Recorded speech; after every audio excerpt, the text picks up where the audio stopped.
here with the Bakery Boys chatting to you once again. So hello, and thanks for coming down. Okay, so your music videos are all self-produced and self-funded, and they're really, really good. You always pick good locations, and the editing's on point. Why do you want to be signed? Do you want someone to do your music videos, or do you enjoy that aspect, like being creative and sort of branding yourself and being your own producers musically and video production-wise? It's really nice, kind of having that creative control, but then at the same time we're very open-minded. So if the right opportunity came along, then we'd be all up for discussing something. Do you know what I mean? So you've got some great music videos. Which ones would you say, if you could pick, say, 2 or 3 that you say, I really like that one, I look good in it, or the production was, do you know what I mean, nailed? Which ones would you say? You know what?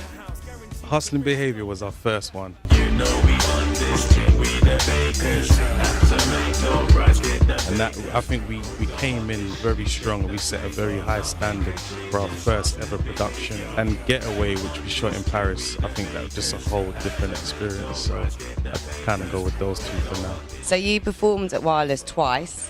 That's quite an achievement. Most people can only dream of performing at such a big festival. What was that like when you got on stage? Were you used to a crowd of that size before, or was that the first time and you were like, wow? First time we got there, we were the first people on the smallest stage, so there was no crowd. But luckily, Eased you in a little bit. yeah. So I think that's why we got invited back the second year.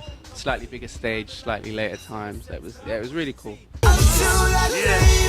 I know that you dibbled and dabbled in a little bit of fashion earlier on. Is that not happening anymore? Myself and Shaq, we were involved in fashion, and Ace was doing film. So then as Bakery Boys, it's predominantly music, but it incorporates all of it. So through the merchandise that we've got, that's where our fashion background will kind of excel. So with Bakery Boys and the profile going up, you also want your other work to sort of follow that lead.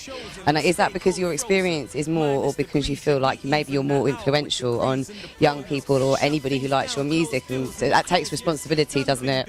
It's a bit of both, because we have been doing youth work 4 or 5 years now. I think because when we were doing fashion, people could see what we were doing and they thought that was inspirational. So it started off us being invited down to talk to young people about just what we're doing so people can relate.